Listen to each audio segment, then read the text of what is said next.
Muy buenas tardes a todos nuestros amigos que nos acompañan hoy desde este programa académico de fragmentos que se llama Argumentos, programa diseñado para pensar el conflicto y la barbarie, en asocio con la Dirección de Patrimonio Cultural de la Universidad Nacional.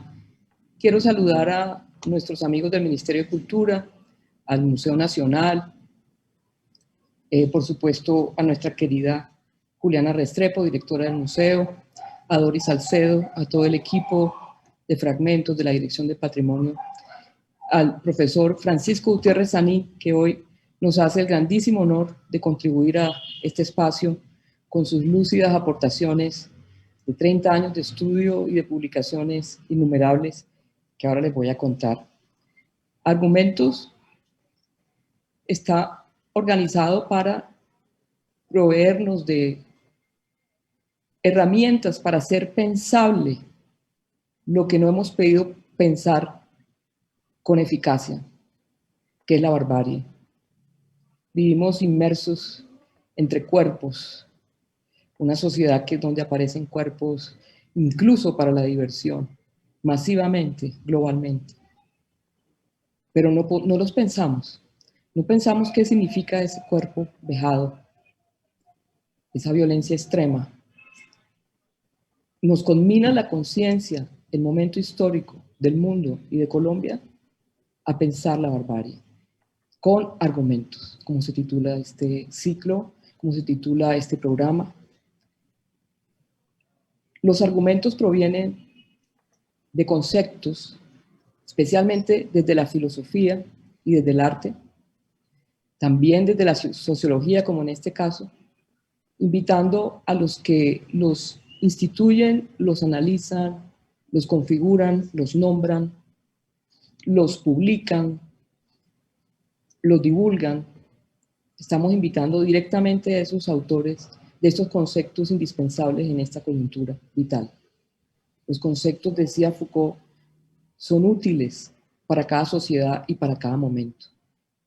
Cada momento necesita sus conceptos y queremos contribuir desde argumentos para ello, hacer pensar lo impensable, la barbarie y el conflicto violento, extremo.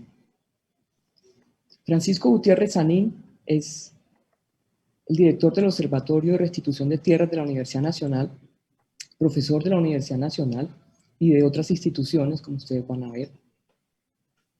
Además de eso, le ha dedicado su vida a pensar, reflexionar, evaluar desde su inteligencia meridiana, desde su tranquilidad, desde su honestidad, su imparcialidad, desde la revisión exhaustiva de la bibliografía existente, de los contextos históricos, desde el contar con la realidad, con la experiencia radical que nos sucede, y de su interlocución permanente con las personas que sufren el conflicto aquí en los territorios, aquí en la vida. Creo que tiene casi una publicación por año desde el año 80, mediados de los 80. Voy a retrotraerme un poquito a mencionar algunos para que ustedes entiendan esa comprensión de esa pluralidad de visión con la que aborda los procesos. Por ejemplo, en el 2009, Mercados y Armas, conflicto armado y paz en el periodo neoliberal en América Latina, una evaluación. La Tierra Prometida, balance de la política de restitución de tierras en Colombia, del 2009. Clientelistic Warfare, Paramilitaries and State in Colombia, en el 2019, ha publicado mucho en inglés. La destrucción de la República, del 2017. El orangután con Sacoleva, 100 años de democracia y represión en Colombia, del 2014. Por supuesto, en esta conferencia pregunta, estamos ante un tercer ciclo de violencia en Colombia, que corresponde a su última publicación de este año. En esta conferencia, Francisco se atreve con una meridiana honestidad, pero muy bien sopesado y argumentado, a preguntarnos cómo estamos dispuestos, después del balance que nos presenta de la situación de hoy, en este momento histórico, mirando la coyuntura electoral, mirando la coyuntura del gobierno, la coyuntura del proceso de paz y su estado actual, de su implementación, de la grave situación de violencia en Colombia en este momento, cuyos índices están subiendo muy alarmantemente, con un detrimento de la institución judicial y un ataque explícito a la institución judicial en estos momentos, desde sectores de la extrema derecha y del propio gobierno, y un detrimento de los contrapesos, una fractura muy preocupante de la democracia en Colombia en este momento. Nos pregunta cómo vamos a evadir esta circunstancia ante una cada vez más real deriva autoritaria a la que nos enfrentamos, como él nos va a explicar,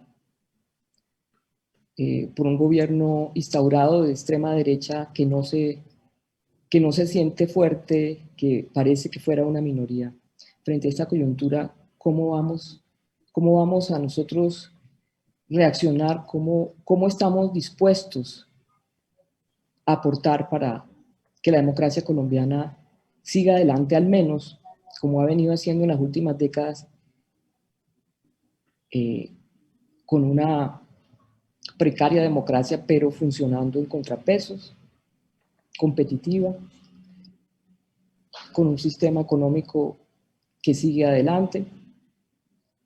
Pero aún nos dice, sin embargo, lo que se ve en el escenario es un escenario de mucha violencia, de exterminio masivo de la vida en el territorio. Entonces, aquí los dejo con el profesor Francisco Gutiérrez. Luego vamos a tener unas entrevistas, una pequeña entrevista a través de las preguntas que ustedes van a hacerle al profesor. Los invito a que estén muy pendientes. El jueves del 23 de septiembre va a estar Chantal Mouffe con su conferencia Afectos, Política Agonista y Prácticas Artísticas, a la 1 de la tarde, en este mismo espacio, en este mismo canal. Y el 14 de octubre, a las 6 de la tarde, en este mismo horario, Celoúa Luste, la decolonización como revolución.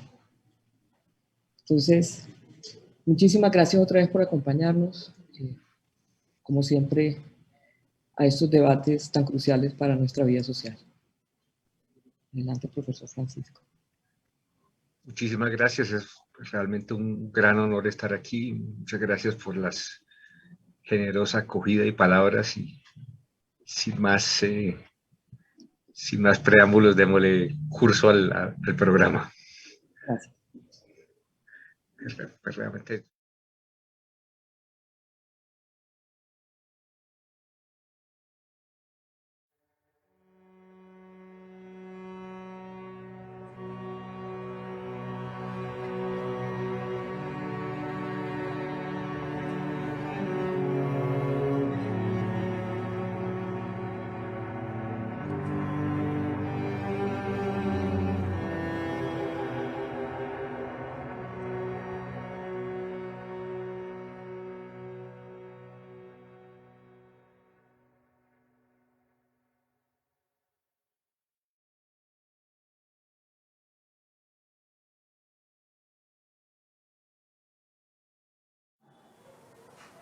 en el primer semestre del 2021 parecería fundamental preguntarse si Colombia está abocada a un nuevo ciclo de conflicto, es decir, a una nueva guerra, una nueva confrontación, después de haber logrado el acuerdo de paz de 2016. Entonces, digamos, habitualmente hay muchas versiones tranquilizadoras, eso afortunadamente ha ido pasando porque parte del problema es la excesiva confianza, digamos, la idea que en todo caso la paz es irreversible, de que, digamos, no hay energías ni motivos para llevar a cabo una nueva guerra, y que finalmente, y esto último sí es cierto, el principal desafío, digamos, en términos militares al Estado ya se desmovilizó, que eran las FARC, con la cual se hicieron, digamos, la guerrilla con la cual se hicieron los acuerdos del 2016. Pero esas argumentaciones y esa confianza omiten muchos problemas, y el libro, digamos, del cual estoy exponiendo un resumen, pero además adicionándole nuevas cosas que saqué, que se llama Hacia un nuevo ciclo de conflicto, entre interrogaciones, digamos, trata de mostrar cuáles son los puntos débiles de ese exceso de confianza alrededor de la paz. Entonces, lo primero que hay que decir es que, digamos, la paz sobre todo después de ciclos de conflicto muy prolongados, es intrínsecamente frágil. Eso la literatura internacional lo ha mirado una y otra vez, y de hecho quizás la principal variable de esas guerras muy largas, digamos, Colombia entra en esa categoría, que es un club muy exclusivo al que pertenecen unos pocos, a Afganistán, que ha estado ahorita en los titulares de la prensa, Filipinas, algunos estados de la India. Digamos, a ese club exclusivo es muy difícil entrar, pero también es muy difícil salir.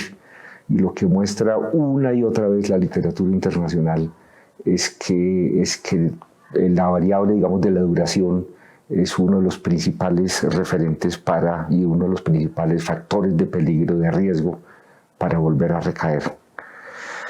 Entonces, digamos, si ponemos esas conclusiones en el contexto colombiano, lo que se encuentra es que, digamos, nosotros venimos de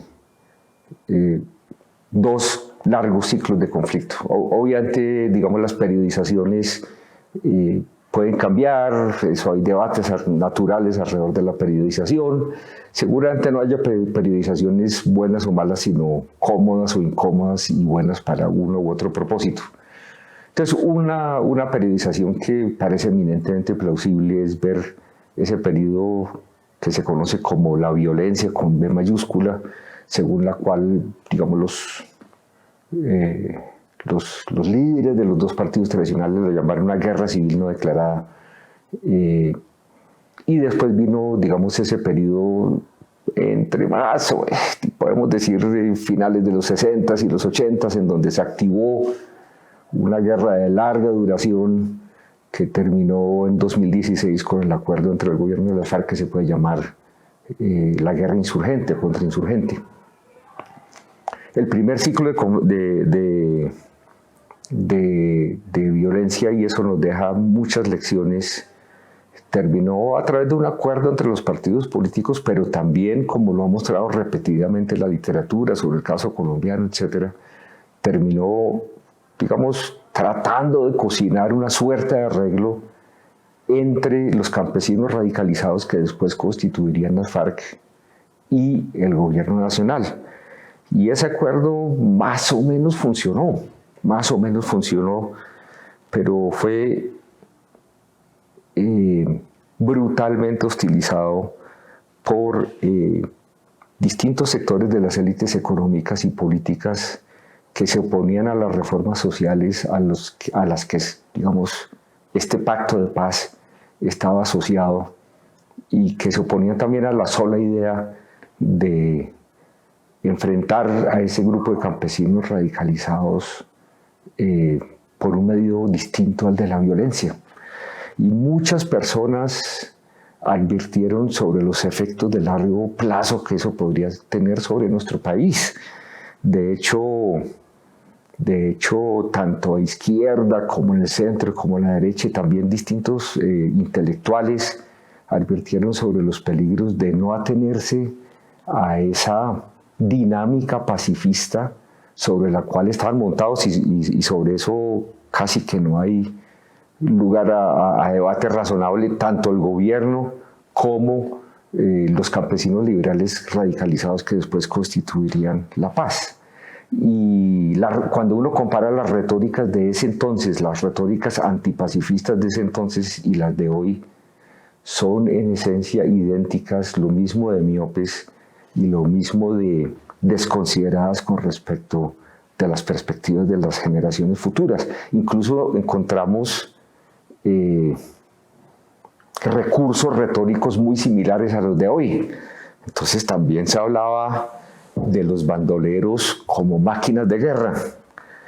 Y aquí hay una respuesta, pero también una predicción que me llamaron mucho la atención. No la alcancé a meter en el libro, lo hubiera metido sin duda porque es extraordinariamente brillante, de un escritor de ese entonces que se llamaba Gonzalo Arango, el fundador del grupo de los nadaístas.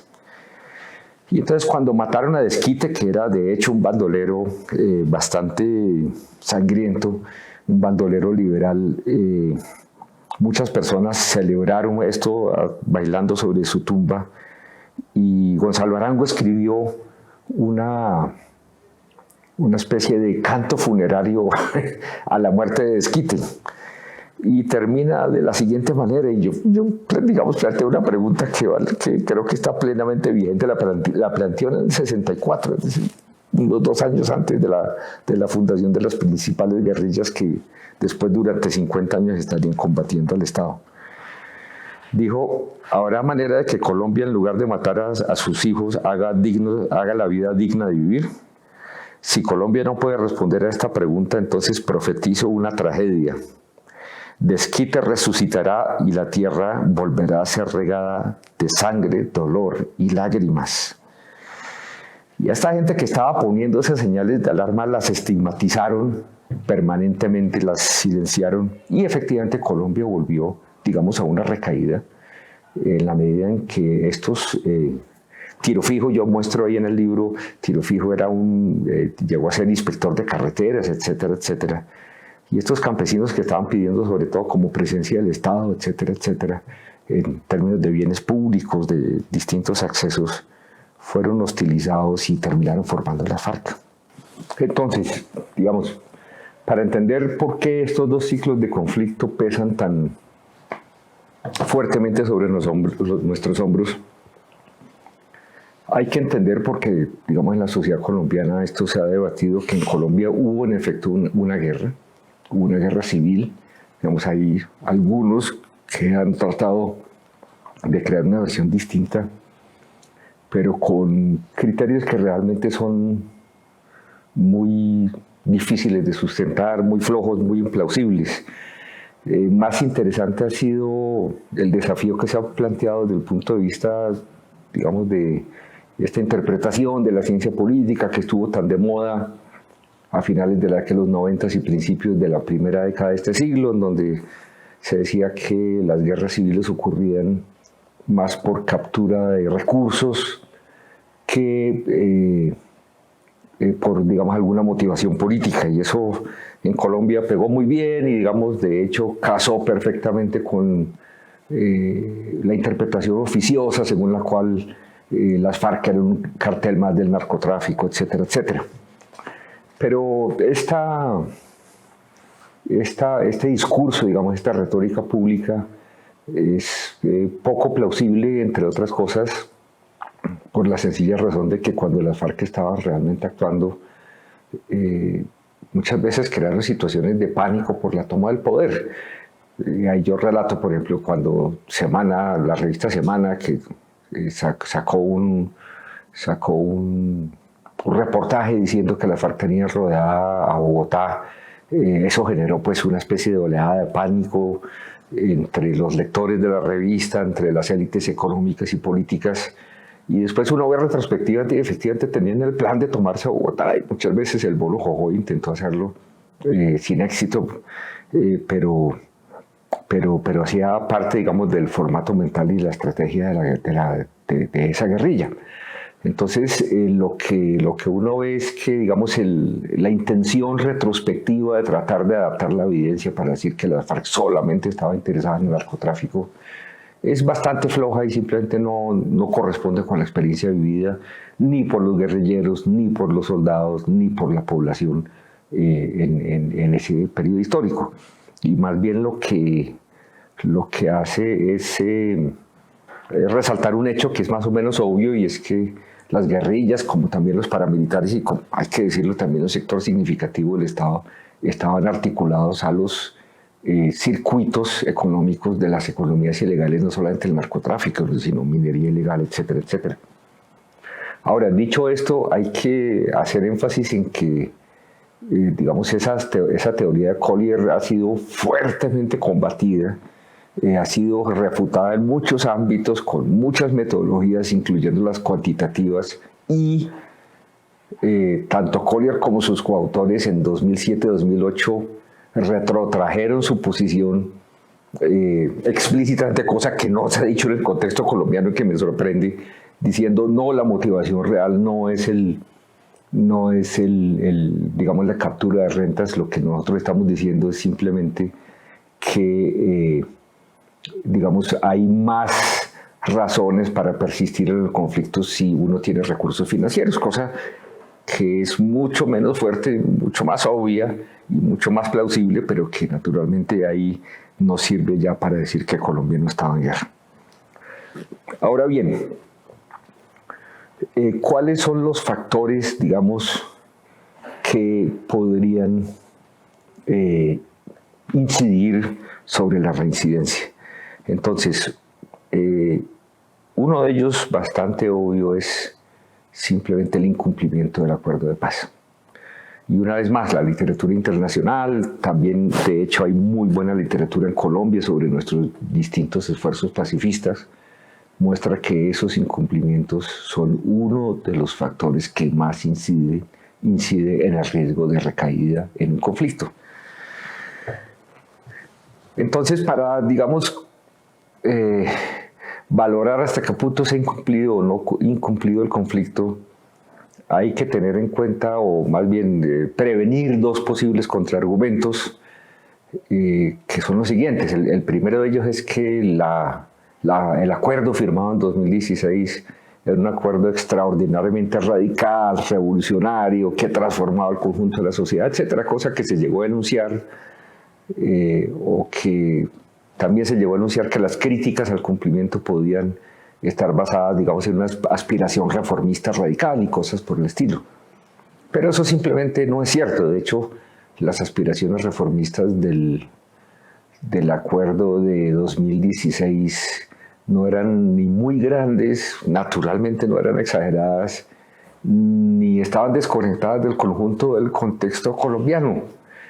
Digamos, del conjunto de contexto de políticas públicas de Colombia. De hecho, y esto que voy a decir es un poquito blasfemo, pero muchas de las políticas públicas diseñadas en el acuerdo de 2016 cabían perfectamente dentro de la lógica del diseño de políticas públicas del uribismo. Muchas, y eso se puede sustento parte en el libro, pero se puede ir mucho más allá, digamos, en el detalle. De hecho, en los dos gobiernos de Uribe varias de las cosas se habían hecho ahí. Y lo que yo argumento es que eso no es motivo para mirar por encima del hombro las reformas planteadas en 2016.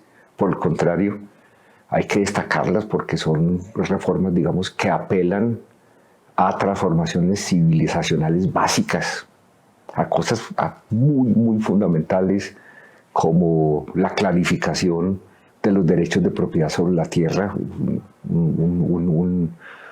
una reivindicación no solamente del campesinado, entre otras cosas, sino de muchos sectores sociales de 60, 70 años, y según incluso la teoría económica neoclásica, uno de los requisitos fundamentales para cualquier modalidad de desarrollo que uno se pueda imaginar. Lo que llama la atención es que hasta esas transformaciones absolutamente fundamentales, absolutamente básicas, quedaron grandes. Y quedaron grandes. Yo muestro ahí que digamos, las evaluaciones habituales, más bien optimistas, no funcionan por una razón muy sencilla, es que, y este es el segundo punto que quería hacer sobre, digamos, que quería hacer, aparte del hecho de que digamos, el acuerdo no era particularmente radical,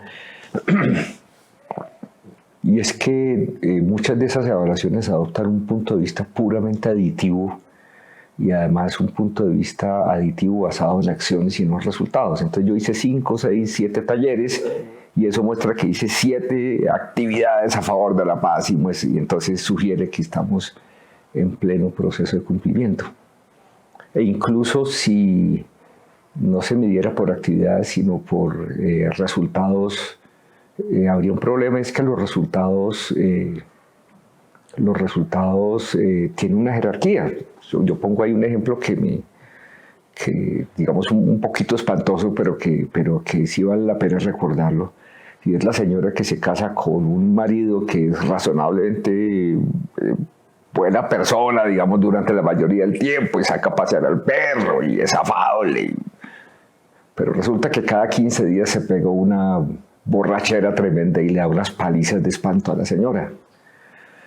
Entonces, según el método puramente aditivo, ese marido sería un 99% un buen marido. Y ese indicador es patentemente absurdo. De hecho, uno lo que le debería recomendar a la señora es denunciar ese tipo frente a la policía. Digamos, sería un marido 0%, 0% buen marido. Aparte de eso, hay que decir que digamos, desde el principio el gobierno se arrogó muchas transformaciones unilaterales y bien fundamentales del acuerdo de paz. Incluso antes del plebiscito y pues con muchas más veras después. Y naturalmente los incumplimientos de aspectos fundamentales del acuerdo, como por ejemplo el llamado PENIS, el Plan Nacional Integral. Siempre que se dice integral en Colombia es que no se va a hacer de sustitución de cultivos ilícitos, el acceso a la tierra de los campesinos, la participación política. Muchos aspectos fundamentales han quedado por fuera, incluso en sus detalles. Por ejemplo, la jurisdicción agraria, que era parte del punto 1 del acuerdo, la rebajaron a especialidad agraria y después la hundieron en el Congreso recientemente. Y lo hicieron por oposición de intereses del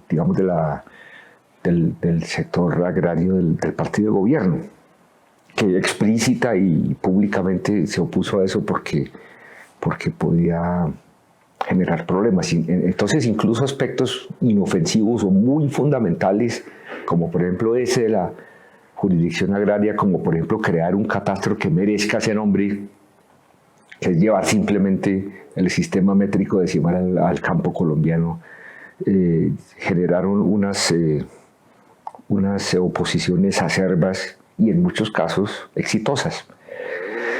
Entonces, si uno dice que se incumplió, ¿cuáles son las consecuencias de eso? Porque la historia no siempre es amable, muchas veces es cruel y a veces los incumplimientos no tienen consecuencias, eso hay que claramente asumirlo. Y a veces se puede incumplir y sin embargo generar opciones exitosas que hubieran podido ser mejores que el cumplimiento, pero en Colombia no hemos visto nada por el estilo. Y por el contrario, el incumplimiento ha tenido 12 efectos, digamos, muy sustanciales. Entonces, el primero es simplemente deteriorar de manera significativa los incentivos, tanto para las personas que habían participado en el anterior ciclo como para nuevos posibles actores, de no entrar en la violencia. Entonces, para no entrar en discusiones, digamos, teológicas sobre cuáles son las motivaciones, etcétera, porque pues uno no tiene una aspiradora para sacarle a la gente de las reales motivaciones de la cabeza. Piensen ustedes simplemente en la capacidad de reclutamiento de los nuevos grupos, disidencias, grupos herederos de los paramilitares o el grupo que persistió, que es el ELN. Entonces, como combaten, etcétera, naturalmente hubieran desaparecido si su capacidad de reclutamiento hubiera desaparecido. Y más aún uno puede mostrar, digamos, de manera como muy simple, contando cabezas, que muchos cuadros intermedios fueron empujados a empellones hacia el monte. Y resulta que esos cuadros intermedios, de hecho hay un análisis muy sofisticado, de muy alta calidad, de una académica estadounidense, Sarah Daly Zuckerman, sobre el papel de los cuadros intermedios en el reinicio de ciclos de conflicto. En donde ella muestra que, pues claro, los cuadros intermedios tienen la capacidad logística y operacional, conocen a la gente en terreno, tienen los contactos políticos, tienen la experiencia porque son los que han combatido muchas veces, digamos en este caso que estamos hablando, durante lustros al Estado. Entonces esos cuadros intermedios, digamos con alta capacidad organizacional, volvieron al monte. Y por otra parte, lo que nos está mostrando la experiencia es que digamos, miles de personas han estado dispuestas a sumarse a las filas. Y al hablar de miles no estoy incurriendo en hipérbole. Todos los conteos, incluso los más serios y más conservadores, llegan a la conclusión de que entre los grupos herederos de los paramilitares hay 5, 6 mil, 7 mil personas mal contadas, el ELN, 1.000, 2.000, 3.000, las disidencias, algo análogo. Así que en este momento Colombia ya tiene, digamos, incluso si uno es muy conservador, entre 7.000 y 10.000 personas armadas por ahí rondando el territorio. Y el otro efecto muy, muy fuerte es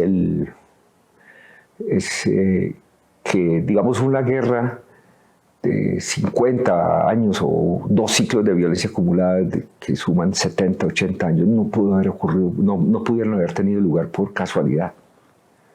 Sí, piensen en la analogía, yo salgo de la casa y me resbalo una vez y pues, me resbalo 2, puede ser una coincidencia, me resbalo 3 días seguidos, puede ser que estoy particularmente de malas. Si me resbalo 1000 veces seguidas es que tiene que haber una cáscara de banano a la entrada de mi puerta, entonces tengo que quitar la cáscara de banano. Y por eso los acuerdos de paz siempre incluyen transformaciones sociales, para que, digamos, el Estado desarrolle políticas públicas que bloqueen, morigeren, transformen los factores que dieron origen al conflicto. ¿Sí? El gran problema es que en Colombia muchas de esas políticas públicas quedaron bloqueadas, otras fueron fundamentalmente deformadas y otras de hecho se transformaron en una agresión contra la población. Piensen ustedes en el PENIS, que digamos de hecho se le dio una muerte de segunda y se transformó en cambio en un plan de fumigación sobre los campesinos cocaleros, imponiéndoles hacia sectores, digamos, demográficamente muy significativos unos costos prohibitivos. Que, digamos, eso además difícilmente puede ocurrir en democracia. Entonces, digamos, la situación es muy delicada también en términos de la capacidad transformacional de lo que se esté implementando el acuerdo de paz, que es muy poquitico. Recuerden, la promesa del acuerdo de paz no era modesta. El acuerdo como tal era muy limitado. Puede ser que racionalmente limitado, perfectamente puede verse esa limitación como algo positivo, pero en cambio sus ambiciones en términos transformacionales no lo eran. Lo que decía el acuerdo de paz en esencia es que iba a cambiar la relación entre el Estado central y los territorios para que así Colombia entrara a un periodo de paz estable y duradera. Y yo creo que ni siquiera el optimista más ferviente podrá decir que la relación entre el Estado central y los territorios se ha transformado en estos 4 años. Entonces queda un último contraargumento, que es que hay que ser paciente, que estas son cosas de larga duración, y yo entiendo perfectamente el argumento. Me recuerdo una anécdota fantástica de Zhou Enlai, el segundo de Mao Zedong, que una vez un periodista occidental le preguntó que cómo valoraba la Revolución Francesa, y Zhou Enlai dijo: todavía es muy temprano para dar una respuesta. y sí, muchas de esas cosas tienen sentido. Obviamente muchas cuestiones, digamos, se demoran en fructificar. Pero sin embargo, una vez más, aquí de hecho el argumento de la paciencia, que muchas veces es un argumento correcto, que muchas veces funciona, aquí no. Y de hecho todo lo que dice la literatura internacional es lo siguiente: lo que no se implementa y lo que no se lleva a cabo los acuerdos de paz en los primeros años ya no se hace. Entre otras cosas porque ya no está el impulso, digamos, la presión y la atención internacional para hacerlo. Entonces, realmente aquí hay un peligro, digamos, muy, muy serio, muy severo. hay otro contraargumento con el que de hecho uno tendría que estar de acuerdo en muchos aspectos, y es que el país en muchos sentidos se ha transformado y se ha transformado para mejor. Vivimos en un país mucho más diverso en dimensiones étnicas y de género, mucho más incluyente. Recuerden que hasta la reforma del Código Civil, si no me equivoco, de 1974, las mujeres en muchos sentidos, en su vida cotidiana, en acceso a derechos de propiedad, etcétera, etcétera, eran menores de edad. La presencia, digamos, femenina en la vida pública era nula. Los indígenas también eran considerados menores de edad, los afros, ni hablemos, pues el peso, digamos, del racismo estructural. Y aunque esos problemas no se han solucionado, sin embargo, sí ha habido una transformación en términos de diversificación de la sociedad colombiana gigantesca. También es una sociedad donde el sistema político, por más que parezca antiestético, etcétera, es mucho más diverso que en 1960 y algo. En 1960 y algo estaban los dos partidos tradicionales, que eran los únicos que tenían derecho a tener acceso a cargos públicos, ya sea elegidos o no dentro del Estado. Había unas fuerzas por fuera del pacto frente nacionalista, como la ANAPO, pero incluso la ANAPO, las curules que obtenía, tenía que declararse anapista conservador o anapista liberal. En cambio, hoy en día tenemos una izquierda electoralmente relevante. Eso en Colombia es una innovación impresionante. Un centro ultra diverso, y por otra parte una derecha que ya habla a nombre propio, que eso también es digamos, una transformación fuerte con respecto al pasado. Y además hay que decir que hay unos factores demográficos muy simples que inciden, digamos, en prevenir el inicio, o digamos bajar el riesgo del inicio de un nuevo ciclo de conflicto. El principal de ellos es que Colombia es un país mucho más viejo. La guerra, como muchos deportes de alto riesgo, es en buena parte cosa de jóvenes, sobre todo, digamos, en los cuadros ya que hace operacionales, los soldados, etcétera, no tanto en los directivos. Y Colombia se ha envejecido tremendamente. Eso, de hecho, una vez más está en la literatura como el punto de quiebre demográfico. Entonces ahí hay muchas prevenciones, y por otra parte además es un país, digamos, mucho más urbano que en el pasado. ¿Cuáles son las dificultades que enfrentamos en este contexto, digamos, en este contexto favorable? Yo diría, o digamos planteado en el texto, que dos. Por una parte, aunque el sistema político se ha transformado, tenemos una fuerza de extrema derecha que se ha convertido, digamos, en un punto focal tanto de violadores de derechos humanos como de acumuladores de tierras, y que tiene razones estructurales para oponerse al acuerdo de paz. Y no solo tiene razones estructurales, sino que debido a la grotesca aventura del plebiscito que, digamos, eventualmente se perdió, y a la respuesta irreflexiva de buena parte de la dirigencia pacifista frente a esa derrota, el acuerdo de paz quedó, digamos, con una hipoteca de legitimidad democrática muy severa, que pudo aprovechar esta fuerza política para, digamos, sacar adelante muchas de sus propuestas y para impulsar, digamos, su programa de hacer trizas la paz, que sigue estando absolutamente vigente, digamos, en debilitar la justicia transicional, etcétera, etcétera. Y por otra parte, y eso es, digamos, como el último capítulo en donde describo las transformaciones de la guerra. Un gran pensador alemán que llamaba Clausewitz, general también, que decía que la guerra era un camaleón. Entonces, digamos, muchos ven con optimismo en un mundo mucho más urbanizado. Creo que desde 2008, por primera vez en la historia de la humanidad, la Tierra tiene más habitantes en las ciudades que en el campo. Y en Colombia, pues, la urbanización ha sido bien radical, con un cambio tecnológico tremendo que hace que, digamos, se puedan ubicar blancos en la selva, etcétera, etcétera, con transformaciones también culturales en gran escala. Entonces, muchas personas se imaginan que en ese contexto la vieja guerra de guerrillas ya encontró su límite, encontró su techo natural. Y eso podría ser, pero digamos no podemos obviar el hecho de que esa vieja guerra de guerrillas, digamos la que pensó Mao Zedong, etcétera, etcétera, que era eminentemente ruralista, sin embargo se ha transformado y estamos viendo en muchas partes del globo cómo distintas formas de resistencia armada, urbanos, rurales, apoyadas en el cambio tecnológico, han logrado, digamos, salir avante, sobrevivir como en Irak, que tiene una presencia militar urbana gigantesca, o como en el caso de la guerrilla de Afganistán.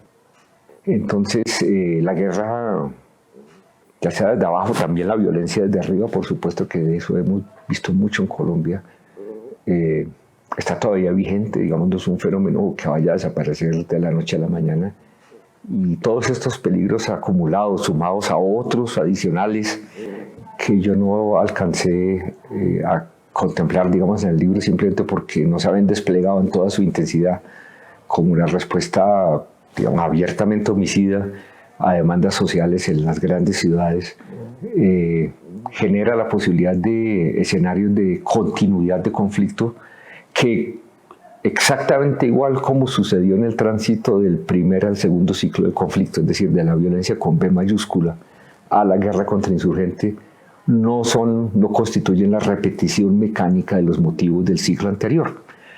Entonces, cuando se crearon las guerrillas, digamos, durante el Frente Nacional, las FARC, el ELN, etcétera, etcétera, esas guerrillas tenían personal del pasado, pero de manera, de hecho, muy consciente, eso se puede documentar en detalle, trataron de separarse de su pasado y de imaginarse una nueva forma de actividad armada con distintos tipos organizacionales, con aprendizajes del pasado, con una nueva retórica política y con una nueva forma, digamos, de relacionarse con la población. Y exactamente lo mismo podemos ver en esta coyuntura. Estamos, digamos, en una situación muy telúrica, en donde algunos grupos logran sobrevivir, otros no. Esto va a ser muy darwiniano. La guerra es absolutamente brutal en ese sentido, que no aprende las reglas, simplemente sale del juego. Pero los grupos que sobreviven van a aprender y, digamos, como lo demuestran los reportes recientes sobre las disidencias, empiezan a desarrollar una retórica política nueva, mucho menos ecuménica, de pronto más adaptada al mundo regional y local en donde operan y con clara capacidad de supervivencia, porque están ahí en el territorio y están operando.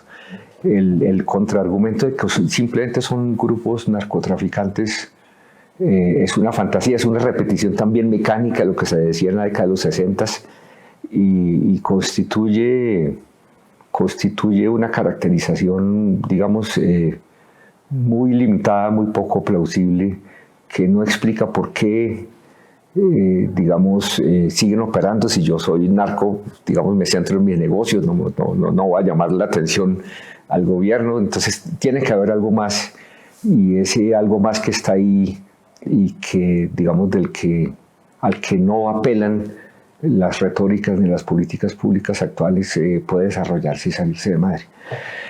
Entonces realmente estamos en una situación bastante crítica, bastante peligro, de bastante peligro. Por desgracia, como sucede en todos estos casos de conflicto colombiano, de conflicto prolongado, también en Colombia la guerra tiene un lindo futuro y lo que toca preguntarse es cómo evitar eso, porque el riesgo no es destino, es decir, está en manos de los colombianos y de darse maneras de tratar de bloquear estos factores de riesgo y de recuperar la senda y la lógica de la paz.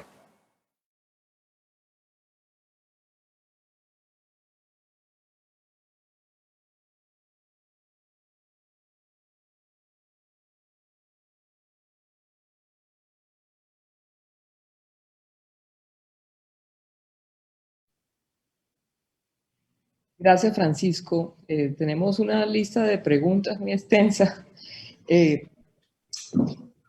Vamos a iniciar por una muy difícil, pero me parece muy importante tramitarla con una persona tan sabia y tan ilustrada en estos temas. Preguntan, ¿nos equivocamos al permitir que los responsables de graves crímenes pudieran actuar políticamente sin antes pagar cárcel? Me imagino que la pregunta se refiere al proceso de paz con los FARC, ¿no? Listo, muchas gracias. Sí, no, es una pregunta fuerte. Yo creo que el error fundamental realmente fue no haber respondido a esa pregunta en el espacio público.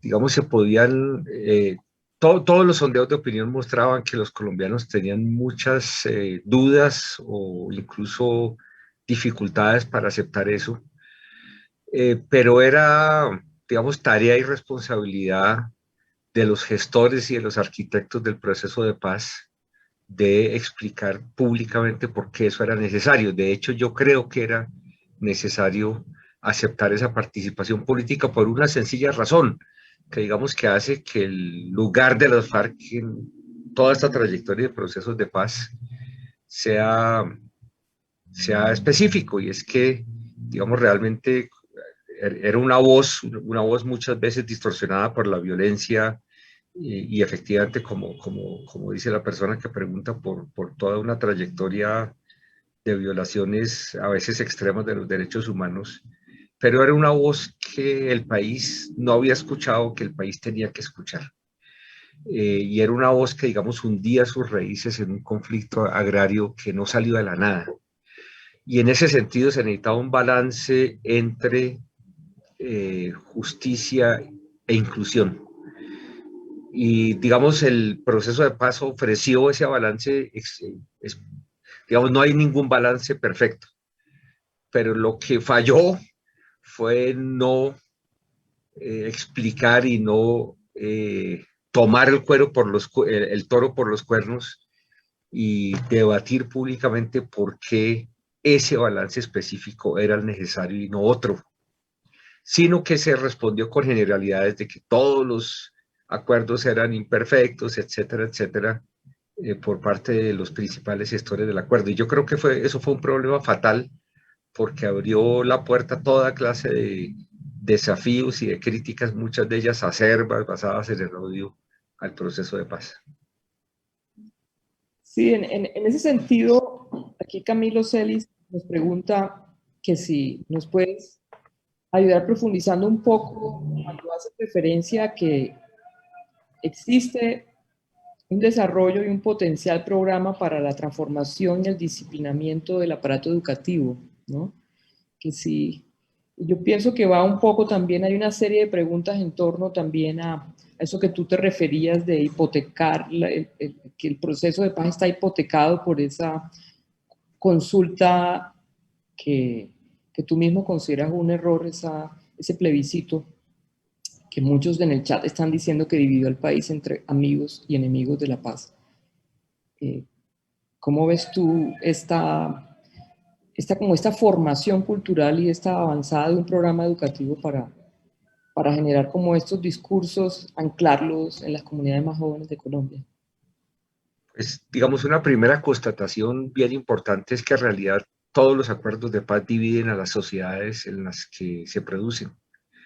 Los acuerdos de paz tienden a ser difíciles y traumáticos. En ese sentido, realmente no se me ocurre una sola excepción. Entonces, en ese sentido, nosotros estamos mucho más del lado de la regla que de la excepción. El problema es cómo ir manejando esos traumatismos para dejar atrás el pasado, y eso creo que es lo que no hemos logrado hacer muy bien. Con respecto a la colonización del aparato educativo, me refiero, digamos, a una propuesta de denunciar a profesores de bachillerato, etcétera, etcétera, que hablen del pasado. Eso, una vez más, no es específicamente colombiano, y que hablen del pasado en términos críticos. En Estados Unidos, pues, hay, por ejemplo, todo un debate acerca de si referirse, si meter en el pensum educativo de la educación básica temas como racismo, como problemas de género, etcétera, etcétera. Y aquí su merced recordará el escándalo que hubo porque alguien en un colegio, creo que de Cali, se refirió a los falsos positivos y eso, es decir, el escándalo no era que los falsos positivos sucedieran, sino que la gente se refiriera a ellos. Entonces yo creo que, digamos, ha habido una posición muy defensiva, incluso frente a airear lo que sucedió durante el conflicto, que es, digamos, un aporte fundamental y uno de los grandes dividendos de la paz, que empecemos a enterarnos realmente de lo que pasó durante el conflicto.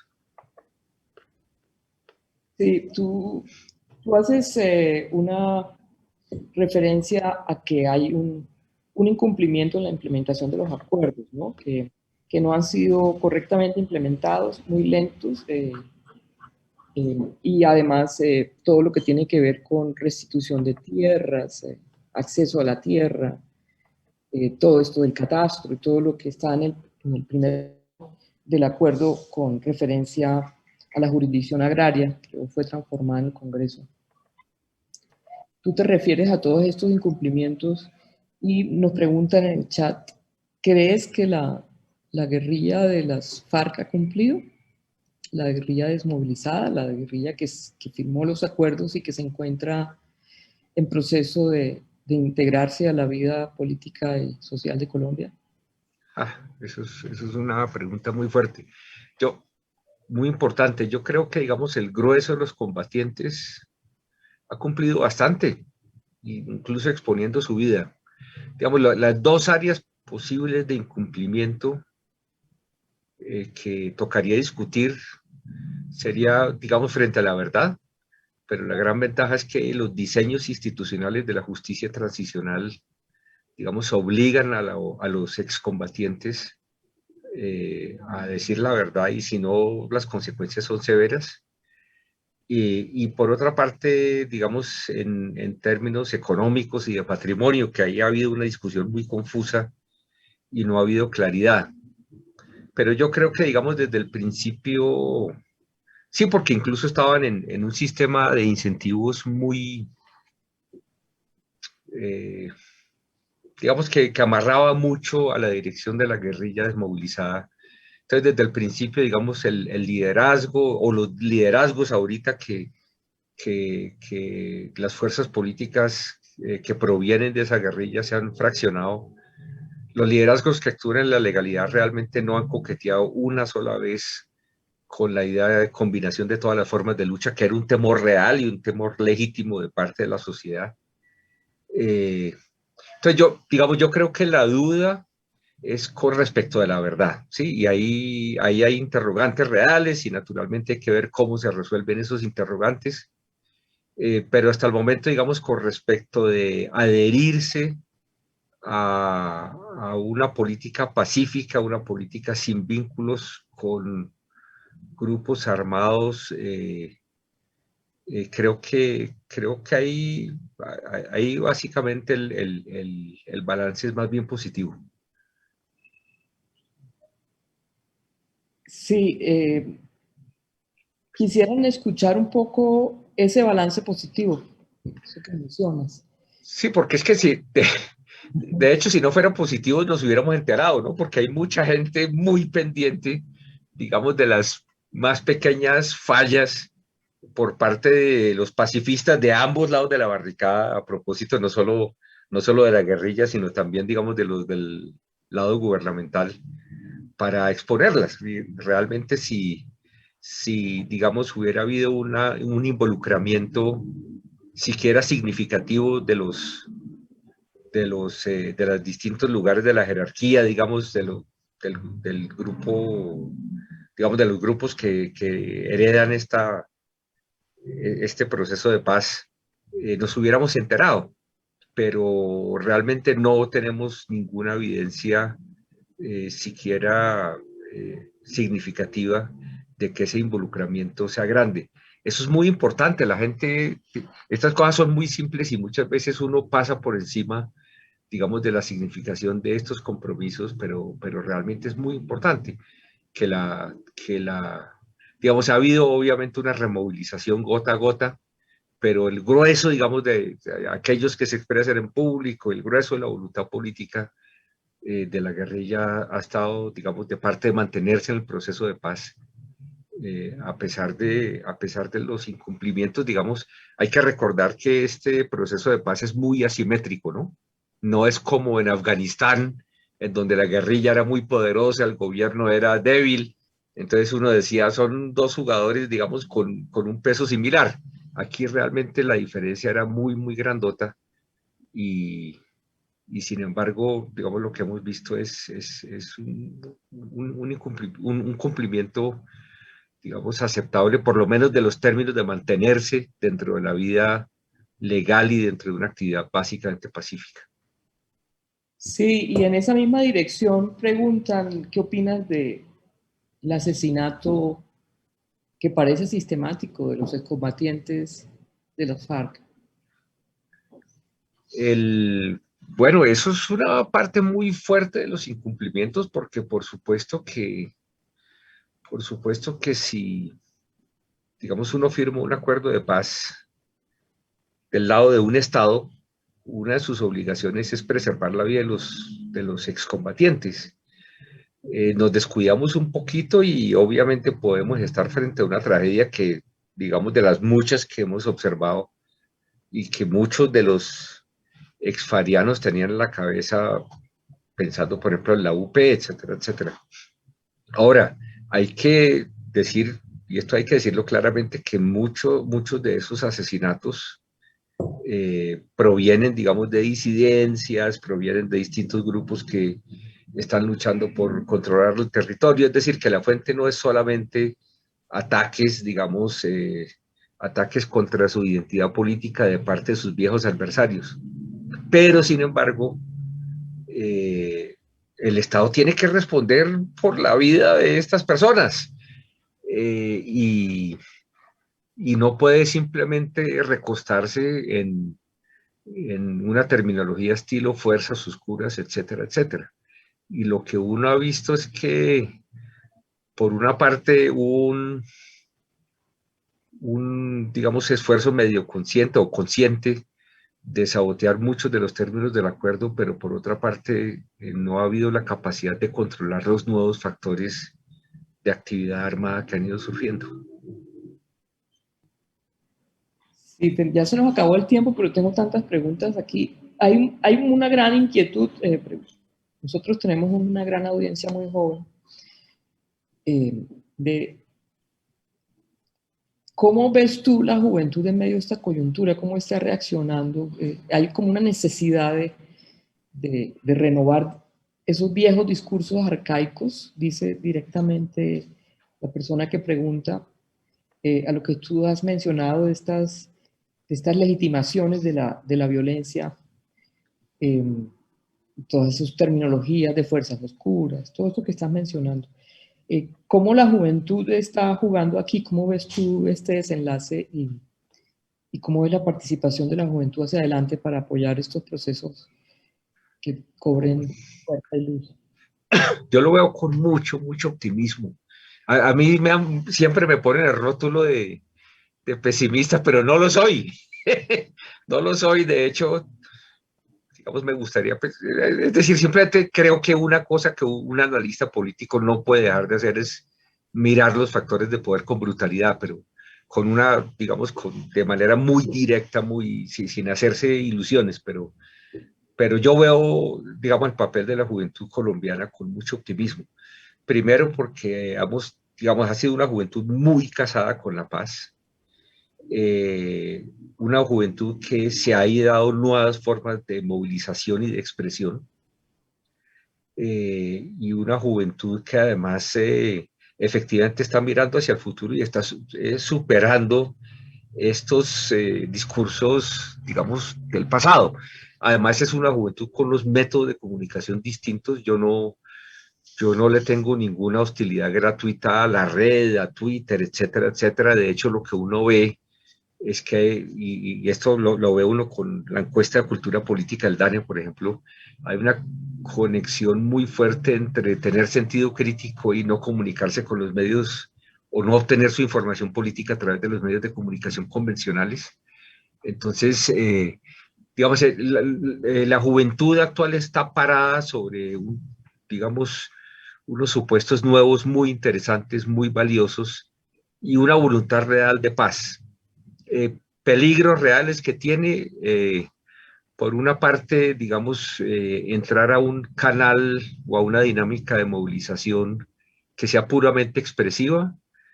Eso tiene sus problemas porque finalmente cuando las apuestas políticas son grandes, la movilización es para convencer a otro y no solamente para expresar sentimientos de frustración, de ira, etcétera, etcétera. Y por otra parte, hacerse ilusiones sobre su propia situación, ¿sí? Entonces, aunque muchos discursos de violencia quedaron enterrados en el pasado, ¿sí? El viejo discurso soviético, prochino, cubano, ese tipo de cuestiones, aunque obviamente siempre hay rescoldos, etcétera, pero en esencia quedaron enterrados en el pasado. Sin embargo, con las nuevas generaciones vendrán otros discursos violentos y otros discursos, digamos, de justificación de la violencia. Y una cosa de la que podemos estar convencidos es que los grupos que actúan en el territorio en este momento, por pura necesidad darwiniana, ni siquiera es que algunos tendrán el diseño en la cabeza y uno sabe que lo tienen, otros no tanto, pero por pura necesidad darwiniana irán desarrollando apelaciones políticas que necesariamente tienen una justificación de la violencia a la juventud. Entonces, aunque los viejos discursos violentos están enterrados, eso no quiere decir que no puedan aparecer otros nuevos, más acordes con la época, más acordes con el tipo de espacialidad alrededor de la cual se están desarrollando las dinámicas de violencia organizada hoy en día en el país. Sí, como por ejemplo vemos una tendencia a no escuchar las manifestaciones, las ideas, los argumentos de los jóvenes en la calle, sino ver sus explosiones nomás, y eso es lo que transmiten los medios masivos. Transmiten los medios masivos y de hecho, digamos, en muchos casos, no, obviamente no sería responsable decir, generalizar, esto hay que verlo caso por caso, pero es claro que en muchos casos, digamos, hay silencios justificatorios y silencios justificatorios que cuestan vidas. Me alegra mucho esa observación que usted hace, porque en este momento entiendo que no todos los desaparecidos de las pasadas movilizaciones han vuelto a aparecer. Y es alarmante que en el país los jóvenes puedan evaporarse. Digamos, creo que es, digamos, uno de los países del mundo en donde la gente simplemente se evapora y no vuelva a materializarse. Entonces creo que un buen lugar en donde nosotros podríamos empezar a pensar una convergencia hacia la paz, de hecho, incorporando un lenguaje de género, etcétera, saliendo precisamente esas lógicas del pasado, es comenzar a hacer acuerdos de cuidado que deberían tener a los jóvenes en primer lugar, en donde si un joven viola la ley, pues por supuesto, como todo habitante del país, estamos obligados a respetar la ley, pero no puede ser ni desaparecido ni asesinado. Cosas tan básicas como esas, yo creo que tienen que ser pactos, digamos, en donde explícitamente se pronuncien distintas fuerzas sociales y políticas y podamos empezar a construir un cerco de cuidado, un cerco civilizatorio que nos vaya empujando hacia una lógica de paz.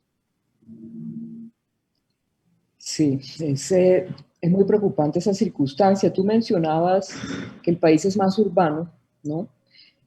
Uno puede, incluso muy superficialmente, tener clarísimo que estas construcciones urbanas en las periferias de las ciudades vienen también del conflicto en el campo, esos desplazamientos masivos, reiterados, en ciclos de violencia muy viejos, constantemente migrando a las ciudades, totalmente desatendidos, aunque incorporados aparentemente a la estructura urbana. Muchos de estos jóvenes han crecido allí, ¿no? ¿Cómo ves tú esa urbanización del conflicto, ¿no? Claro, y eso lo trato en el libro digamos, había una ilusión y una ilusión que no tenía un pelo de tonta en el sentido de pensar que, digamos, distintas transiciones demográficas y la urbanización paulatina irían alejando el país, digamos, del espectro del conflicto armado. Y efectivamente esos cambios demográficos eh, pueden tener implicaciones positivas. Sin embargo, por una parte, la guerra en el mundo se está urbanizando. Hay que tener en cuenta que, digamos, en la primera década de este siglo, por primera vez en la historia de la humanidad, somos una especie más urbana que rural. Eso es un cambio absolutamente trascendental. Y a la luz de eso, digamos, en esa dinámica, distintos actores desde Irak, en muchas latitudes, Irak, Siria, etcétera, han empezado a aprender y a mostrar caminos de urbanización del conflicto armado. Digamos, en el pasado las guerrillas urbanas habían tenido un desempeño más bien pobre militarmente, pero ahora las cosas están cambiando. Y por otra parte, muchas cuestiones dependen, digamos, de la capacidad de incorporación social por parte del Estado y de respuesta social a las demandas urbanas. Y en la medida en que esa respuesta social sea extremadamente violenta, sea bala, entonces es exacto. Creo que usted estaba pensando en un desplazado de primera o segunda generación que llega a un barrio popular digamos, en situación muy precaria, sus hijos salen a protestar y le responden a bala. Entonces eso realmente, digamos, aparte de todas las calificaciones, digamos, éticas que merezca ese hecho, tiene una carga de jugar con fuego absolutamente brutal, ¿no? Absolutamente brutal, porque es mostrar, digamos, enviar una señal pública de que las demandas sociales no se pueden tramitar no solamente en los espacios periféricos, que era el viejo discurso, ¿sí? No, es que hay ausencia de Estado, y entonces por consiguiente estas demandas no se pueden tramitar, sino que en las grandes ciudades o en las ciudades intermedias, donde hay una densidad, digamos, de atención institucional mucho mayor, sin embargo, las demandas también se responden con pura fuerza. Eso es una señal pública absolutamente fatal. Y enfrente de todo se cometen atropellos, vulneración de derechos. Enfrente de todo. Lo que genera una catástrofe institucional, ¿no? Digamos, creo que el ejemplo más elocuente es el de la policía. En todos los sondeos de opinión, y esto no solo colombiano, digamos, las fuerzas de seguridad obtienen buenas evaluaciones. La policía colombiana estaba en una relación de 60 evaluaciones favorables contra 40% negativas, 70-30, 65-35. En estos momentos tiene 35 positivas y 65 negativas, y el SMAT un poco menos de 30, es decir, realmente el costo en términos en términos de legitimidad y en términos de aceptación institucional en un país que los necesita desesperadamente, entre otras cosas, para construir la paz, es gigantesco.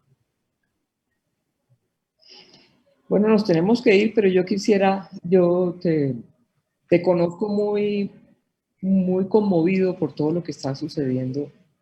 No sé si quieras darle un mensaje a la sociedad colombiana en este momento para despedir. Creo que es, primero, agradecerles mucho a ustedes, ¿verdad? Por su generosidad, y es un orgullo estar en este listado y en este ciclo. Entonces, primero, permítame agradecerles a ustedes directamente. Y en segundo lugar, a la sociedad, yo creo que reiterar lo que dije al final de la charla. Digamos, la sociedad colombiana hizo la paz, celebró la paz, pero, digamos, no se dio cuenta de un detalle, de un detalle fundamental, y es que construir la paz no es fácil. La mayoría de los países, un poquito más de la mitad, que comienzan el camino de la paz terminan en recaídas. Y cuando se viene de conflictos muy prolongados, la situación es todavía peor. Entonces no nos dimos cuenta de lo delicado, de lo difícil, de lo complejo que era preservar la paz. Y una cosa muy importante es que preservar la paz implica destrezas y capacidades que son un poco distintas de las de construir la paz. Entonces, digamos, tuvimos un equipo de gestores que fueron, y hay que quitarse siempre el sombrero que uno piense en ellos, que fueron capaces de construir la paz, pero no hemos sido muy buenos preservándola. Y eso nos ha llevado a una situación de peligro muy, muy real. Yo siento que estamos en el borde del abismo. Pero peligro desde el abismo de una recaída en otro tipo de conflicto, otro ciclo de violencia. Pero el peligro y el riesgo no son destino, ¿sí? Ese es como el punto central que quisiera enfatizar mucho.